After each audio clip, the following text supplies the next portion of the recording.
तो भाइयों और उनकी बहनों, जो जो मानते हो नहीं, वरना कोई बात नहीं, किसी दिल बात बुरी लग जाए। हाँ, हम लोग एक चैप्टर है एक्सक्रीटरी प्रोडक्ट वाला, एक वर्ड आता है एक्सक्रीशन। ये एक्स बहुत जगह आता है, पता नहीं पीछा नहीं छोड़ता एक्स, नहीं राधिका? अरे मतलब ऐसे नहीं पूछ सकते क्या? राधिका तो पेडेंट्री छोड़ रहा। अरे बाप रे बाप, तुम तो चिट्ठी खोली दूसरे हो गए। नहीं सर, अच्छा क्या बात कर रही है तू, हमें तो पता ही नहीं था। देखो एक्सक्रीशन क्या होता है, खाना सब खाते हो शायद, ओके। जो फूड आपकी बॉडी में जाता है, ये फूड जाता कहाँ है? सीधा स्टमक में पहुंच जाता है, फिर इंटेस्टाइन में जाता है, राइट? अब फूड बॉडी क्या करती है? फूड को ब्रेक करती है, डाइजेस्ट करती है इन शॉर्ट। और फूड के बॉडी में दो पार्ट बनते हैं, एक पार्ट बनता है डाइजेस्टेड और एक पार्ट बनता है अनडाइजेस्टेड। हाँ कि ना? डाइजेस्टेड बॉडी रख लेती है और अनडाइजेस्टेड बॉडी यहां से बाहर निकाल लेती है। किस रूप में? फीकल मैटर के रूप में, ये जिसे आप फीकल मैटर या पोटी भी कहते हो। और बेसिकली फूड का ही एक कंपोनेंट है जो डाइजेस्ट नहीं हो पाया, ठीक। अब बॉडी ने आधा पार्ट तो बाहर रिलीज कर दिया, लेकिन बॉडी ने आधा पार्ट तो अंदर रख लिया ना। अब बॉडी क्या हमेशा रख लेगी? नहीं भाई, संभव ही नहीं है, उसी बॉडी को सिर्फ बाहर निकालना पड़ेगा। लेकिन कैसे? जो पार्ट डाइजेस्ट हो जाता है, सुनो इसके साथ क्या होगा। जो डाइजेस्टेड पार्ट होता है, ये डाइजेस्टेड पार्ट बॉडी क्या करती है? ब्लड में लेके आती। कहाँ लेकर आएगी? ब्लड में।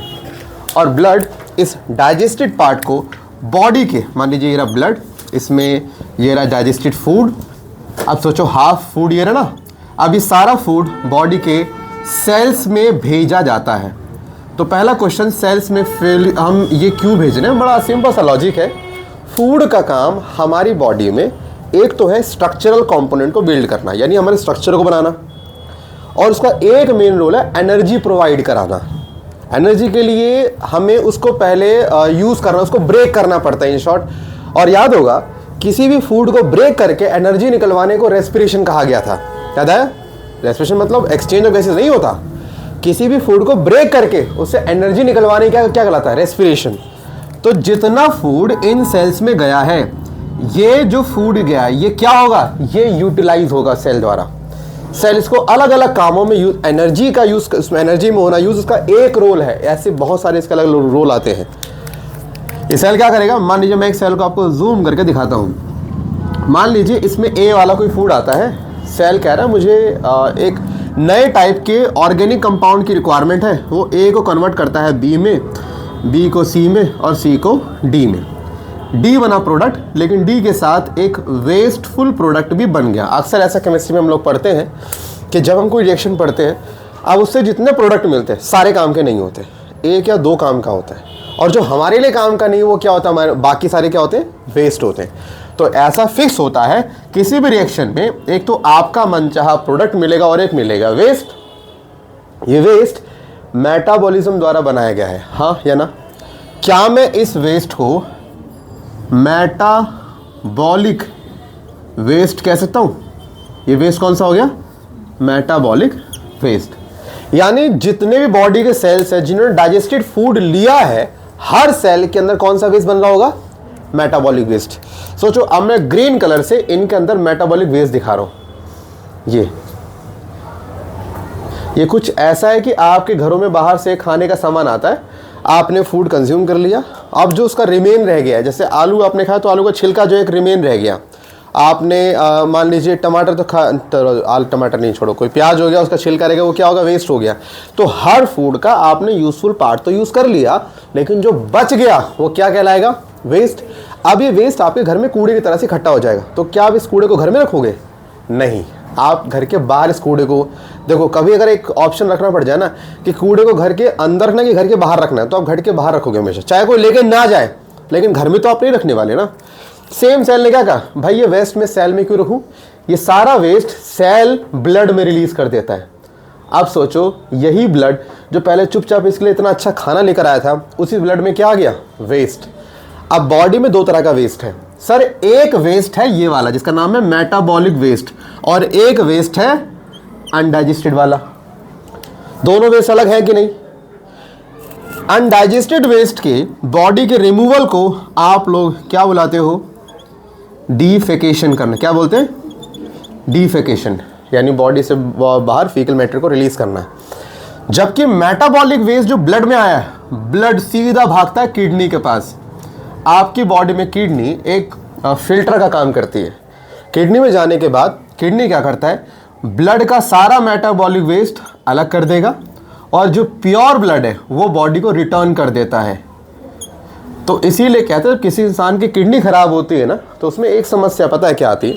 एक समस्या ये आती है कि उस इंसान का ब्लड प्योरीफाई नहीं होता। लेकिन किडनी को ये कहना गलत है, किडनी का काम सिर्फ ब्लड प्योरीफिकेशन है। किडनी का काम मेनली ब्लड प्योरीफिकेशन है। किडनी इसके अलावा आपके बीपी को भी कंट्रोल करता है। जब ऊंचाई वाली जगहों पे हम जाते हैं जहाँ पे ऑक्सीजन बहुत कम होती है, वहाँ पे जो आपको बचाता है वो किडनी ही है। बताऊंगा कैसे बचाता है, मुझे बस याद दिलाना है टॉपिक। जब ये चैप्टर खत्म होने वाला मुझे बोल देना एक बार कि सर आपने कहा था कि किडनी जो हाई एल्टीट्यूड की लोकेशंस होती है वहाँ पे हमें कैसे वहाँ बचाने में हमारी हेल्प करता है।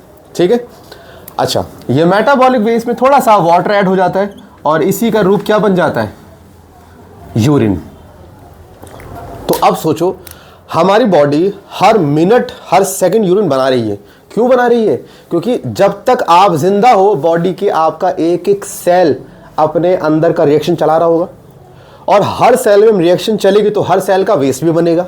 वो सारा वेस्ट सेल किसको दे रहा होगा सेम टाइम पे? ब्लड को। ब्लड कहाँ आ रहा होगा? किडनी को। और क्योंकि ये सारे प्रोसेस साइमल्टेनियसली रन करते हैं, इसीलिए यूरिन फॉर्मेशन हमारी बॉडी में 24 घंटे चलता है। 24 घंटे।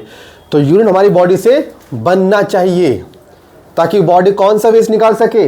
Metabolic waste. और अगर ऐसा बॉडी नहीं कर पाती है तो हमें इस केस में आर्टिफिशियल किडनी की हेल्प लेनी पड़ती है, जिसे हम हीमोडायलिसिस मशीन के नाम से बुलाया करते हैं। करंट जा रहे हैं, डायलिसिस के लिए जा रहे हैं, वहाँ वो एक मशीन हमारी किडनी का काम करने लग जाती है। बट क्या है? तो पहले आप ये समझ जाइए एक्सक्रीशन का मतलब क्या है। हम सिंपल भाषा में बोलेंगे, इससे तो बिल्कुल भी नहीं, removal of metabolic waste. Metabolic waste के रिमूव करने को हम एक्सक्रीशन कहते हैं। कई बार डिफरेंस आता है। अच्छा हाँ, जिसे आप डिफेकेशन कह रहे थे, इसे ईजेशन भी बोलते हैं। क्या बोलते हैं? ईजेशन। एक बार क्वेश्चन ये आया था, ये किसने ना, ये वाइवा में पूछते हैं। आप थोड़ा सा आपको बस हवा से नीचे लाने के लिए, ताकि आप नीचे लेवल पे आ जाओ। ये पूछते हैं कि इजेशन और एक्सक्रीशन में फ़र्क क्या होता है। दोनों में आंसर क्या? रिमूवल ऑफ वेस्ट ही हो रहा है, लेकिन फ़र्क क्या है? इसमें कौन सा वेस्ट है? अनडाइजेस्टेड। और ये होता है थ्रू डाइजेस्टिव सिस्टम लॉस। मतलब जो ये जो रिमूवल होता है, वो जो वेस्ट है वो होता है थ्रू एक्सक्रीटरी सिस्टम। एक्सक्रीशन जिस ऑर्गन से होगा वो क्या कहलाएगा? Excretory structure. और ऐसे स्ट्रक्चर अगर बहुत सारे हैं तो क्या बन जाएगा? Excretory system. मैंने आपसे शायद पहले भी कहा था, ये जो सिस्टम नाम का वर्ड है बहुत कमाल का वर्ड है। इसको कुछ छपरों ने अलग तरह से फेमस कर दिया। नॉर्मल भाषा में सिस्टम का मतलब क्या होता है? जब भी एक से ज़्यादा चीज़ मिलकर काम करने लग जाए तब सिस्टम का फॉर्मेशन होता है। इसीलिए अगर आपने कहीं पर भी सिस्टम पढ़ा है, लाइक फोटो सिस्टम, क्या एक आया था इसमें? पिगमेंट। बहुत सारे आए थे। Endomembranes system, Golgi body, ER, लाइसोम आए थे ना बहुत सारे। जहां जहां ये वर्ड सिस्टम आए वहां पे बहुत सारी चीजें आ रही थी। तो इसीलिए मैं एक्सक्रीटरी स्ट्रक्चर कह रहा हूं, वो अलग है। डाइजेस्टिव स्ट्रक्चर अलग है, डाइजेस्टिव सिस्टम अलग है। डाइजेस्टिव सिस्टम में पूरा का पूरा ट्रैक आ गया। ठीक है, तो हम क्या बोलेंगे? जो इजेशन है वो थ्रू डाइजेस्टिव सिस्टम होता है, और ये जो एक्सक्रीशन है थ्रू एक्सक्रीटरी सिस्टम होता है। ये अनडाइजेस्टेड वेस्ट का रिमूवल है और वो मेटाबॉलिक वेस्ट का रिमूवल है। क्या पहले क्लियर है भाई? जब तक ये नहीं पता होगा ना टॉपिक, फिर आगे आपको दिक्कत दे सकता है। तो चैप्टर हमारा अब इसके बाद शुरू होगा। हमारा टॉपिक ये नहीं था कि एक्सक्रीशन क्या होता है और ये सब चीज़ें क्या होती है। हमारा टॉपिक शुरू अब यहाँ से होगा कि एक्सक्रीशन करना ज़रूरी है हर एक के लिए। तो for excretion we need some kind of excretory structure. ठीक है, अब मैं स्ट्रक्चर मेंशन कर रहा हूँ, सिस्टम की बात नहीं कर रहा मैं। सिस्टम के सबसे मेन ऑर्गन की बात करेंगे। तो जिसको जितना याद है बताओ, किसको क्या याद है? याद होगा आपको, एक हम पढ़ते सबसे फेमस है माल्फिजियन ट्यूब्यूल। ये तो बहुत ज़्यादा फेमस है। ये मिलता है इंसेक्ट्स के केस में। किस में? इंसेक्ट्स। याद होगा आर्थ्रोपोडा ग्रुप के अंदर ये चीज़ हम देखते हैं। अच्छा, एक होता है नेफ्रीडिया। नेफ्रीडिया किस में था? एनिलीडा में। एनिलीडा में कौन आते हैं? अर्थवर्म वगैरह जो होते हैं ना, उनके पास नेफ्रीडिया पाए जाते हैं। उसके अलावा हम बात करते हैं फ्लेम सेल्स। फ्लेम सेल्स किस में था? ये फ्लैट वर्म। अच्छा, कई बार ना जैसे एक्सक्रीशन, हम अगर हम अपनी बात करते तो हमारा तो सबको पता ही है किसकी है, क्या बोलेंगे। किडनी आ गया, ह्यूमंस, मतलब मैमल, एम्फीबियन, रेप्टाइल्स, इन सब के पास किडनी पाई जाती है। एनसीईआरटी ने बर्ड्स का भी मेंशन हमें करा हुआ है। बर्ड्स में कौन सा है हर्षित? हाँ, इसमें दिया हुआ है ग्रीन ग्लैंड, उसकी टेल में पाई जाती है। कहाँ मिलती है पता है? कमाल की बात, बर्ड्स की पूरी स्किन में कोई ग्लैंड्स नहीं होते। अच्छा, ग्लैंड्स का तो सुन लो, हमारी बॉडी में ना सेल्स को, हमारी क्या लिविंग की बॉडी में सेल्स को दो कैटेगरी में बांटा गया था। एक वो सेल जो कुछ सिक्रीट करते, चाहे कुछ भी सिक्रीट, चाहे जहर क्यों ना सिक्रीट करें, कुछ सिक्रीट कर रहे हैं ना, उनकी अलग कैटेगरी। और एक सेल जो कुछ भी सिक्रीट नहीं कर रहा, सिर्फ शो पीस के तौर पे से खड़ा हुआ है, बस इतना ही काम है इसका। तो जो सेल सिक्रीट कर रहे थे, इनके ग्रुप का नाम पड़ गया ग्लैंड्स, और जो कुछ सिक्रीट नहीं कर रहे थे उनका नाम पड़ गया normal somatic cell, normal body cell बोल दिया। इसीलिए आप जरा दिमाग में जरा रिकैप करो, जहाँ जहाँ आपने ग्लैंड्स पढ़े हैं वहाँ वहाँ आपने इसका कोई केमिकल भी पढ़ा होगा, साथ हमेशा कंफर्म आएगा। Glands, oil, sweat glands, sweat, obvious बात है, ग्लैंड है तो सिक्रीशन तो आएगा। तो यहाँ पर मैं कह रहा हूँ कि बर्ड्स की पूरी बॉडी में ग्लैंड सिर्फ इनकी टेल में होता है ग्लैंड, कौन सा? ग्रीन, जो तरह का ऑयल ग्लैंड्स होता है बस। और हमारे स्किन में तो खैर ग्लैंड सही। और हमें इसने दिया हुआ क्रस्टेशियंस का दिया उसने,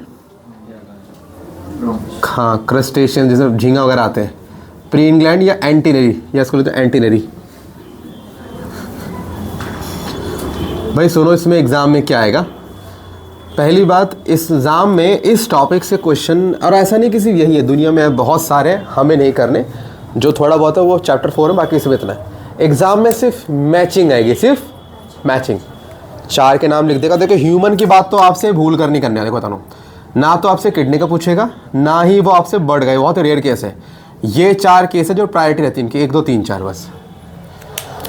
और कंफर्म मैचिंग में ही आएगा, या शायद अगर तुम्हारे बहुत को सीबीएसई का, तो वहाँ पे एक्स में आ जाएगा, फिल इन द ब्लैंक्स में आ जाएगा।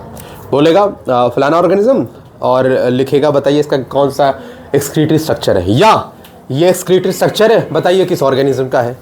तो ये इस तरह से आ सकता है। इसके बाद अब ज़रा थोड़ी सी बात मेटाबॉलिक वेस्ट की भी कर ली जाए। मेटाबॉलिक वेस्ट बहुत डिफरेंट टाइप्स के होते हैं। हमें पढ़ने हैं नाइट्रोजिनस मेटाबॉलिक वेस्ट। एक ऐसा मेटाबॉलिक वेस्ट जिसमें नाइट्रोजन प्रेजेंट हो, उसे क्या बोलेंगे? Nitrogenous metabolic waste. जिसमें कार्बन हो, वो हमारा कार्बन, मतलब कार्बन बेस्ड मेटाबॉलिक वेस्ट। तो ऐसे जिस जो मेन एलिमेंट होगा उसमें, उसके नाम पे पड़ जाएगा। लेकिन बॉडी को सबसे बड़ी प्रॉब्लम होती है नाइट्रोजन वाले वेस्ट को, क्योंकि टॉक्सिक एलिमेंट होते हैं, ये बॉडी स्टोर नहीं कर सकती।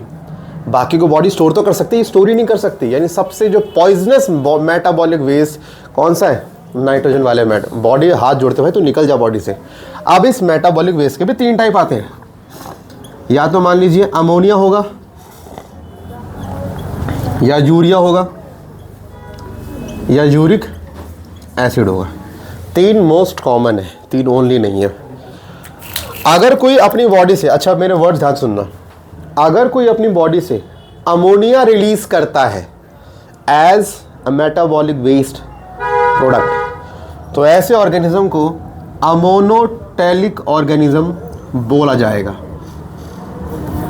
अगर कोई अपनी बॉडी से यूरिया रिलीज करता है या एक्सक्रीट करता है, तो उसे बुलाएंगे यूरियोटेलिक ऑर्गेनिज्म।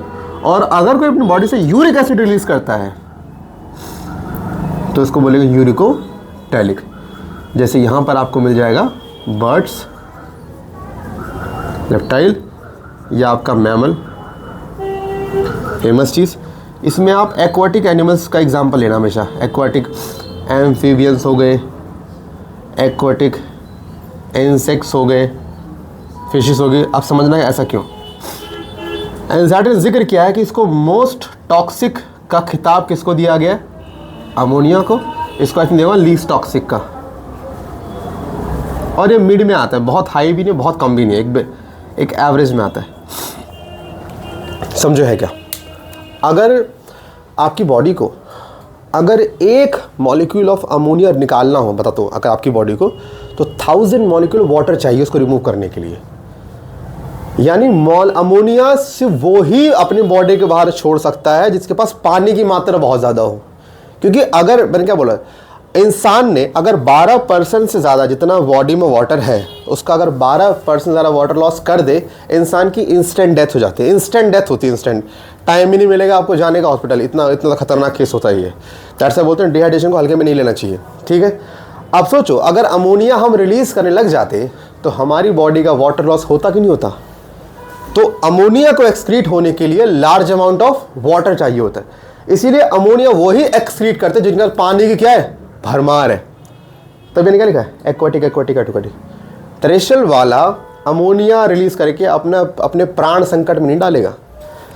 यूरिया ये हम करते हैं, यूरिया इतना टॉक्सिक नहीं है। अगर एक मॉलिक्यूल निकालना है तो आपको मान लीजिए अप्रोक्सीमेट 100 मॉलिक्यूल चाहिए वाटर के, जो कि ठीक है, 1000 से 100 तो बहुत ठीक है, इतना हम बियर कर सकते हैं, वो सबसे कम है। एक निकालना हो 10 मॉलिक्यूल से काम चल जाएगा। तो इसीलिए ये तो सबसे बेस्ट फॉर्म होती है, ये नहीं होती।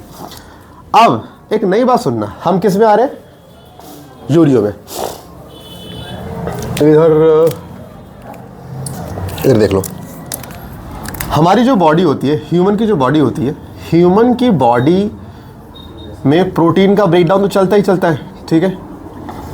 प्रोटीन खाए, हमारी बॉडी प्रोटीन को ब्रेक करने के बाद जो वेस्ट प्रोड्यूस करती, जानती कौन सा, अमोनिया। हमारी बॉडी अमोनिया वेस्ट बनाती है, बट हम अमोनोटेलिक तो नहीं है। मैंने क्या बोला था आपसे, जो बनाते हैं अमोनिया वो अमोनोटेलिक नहीं होते, जो अमोनिया एक्सक्रीट करते हैं वो क्या होते हैं, वो अमोनोटेलिक। यानी क्या बना रहे उससे फर्क नहीं पड़ता, क्या एक्सक्रीट कर रहे हैं फर्क उससे पड़ता है, हाँ कि ना। देखो हमारी बॉडी ने प्रोटीन चलो ब्रेकडाउन हुआ, क्या बना, अमोनिया। लेकिन ये अमोनिया तुरंत बॉडी किसके पास भेज देती है, लीवर के पास। लीवर के पास जा, कहा क्यों, तो जा तो सही, लीवर के पास जाता है, 2 अमोनिया भेजते हैं और एक भेजते हैं कार्बन डाइऑक्साइड को। अब लीवर सुनो क्या करेगा, लीवर इन दोनों को मिला देता है और मिलाने के बाद लीवर एक प्रोडक्ट बनाता है यूरिया। क्या बनाएगा, यानी बॉडी में यूरिया का सोर्स कौन है, लीवर है। हमारी बॉडी यूरिया नहीं बनाती, हमारी बॉडी तो बनाती है अमोनिया। लीवर ने कहा, जैसे ये अमोनिया कह रहा कि हम क्यों जाएं उसके पास, कोई कमी है क्या हमारे पास, कह रहे अभी तू अगर बॉडी के बाहर गया तो कमी हो जाएगी। अमोनिया अगर गलती से निकल गया ना यूरिन के थ्रू तो भाई प्रॉब्लम दे देगा। इसलिए पहले अमोनिया नहीं जाएगा, पहले कहाँ पहुँचेगा, पहले सीधा लीवर के पास। लीवर करेगा कन्वर्ट यूरिया, पता कैसे करता है, एक साइक्लिक प्रोसेस चलाता है यूरिया, ये जो लीवर है, उस साइक्लिक प्रोसेस का नाम रखा गया है ऑर्निथिन साइकिल। ये वो साइकिल है जिस साइकिल के अंदर 2 अमोनिया एंटर करेगा और एक CO2। याद होगा 2 अमोनिया क्यों, क्योंकि यूरिया में 2 NH2 चाहिए होते हैं और बीच में क्या चाहिए आपको, C डबल बॉन्ड चाहिए होता है ना, ऐसे होता है। तो दैट्स आपको 2 अमोनिया और एक CO2 चाहिए। यानी यूरिया में सिर्फ नाइट्रोजन का रिमूवल नहीं हो रहा, CO2 का भी रिमूवल हो रहा भाई।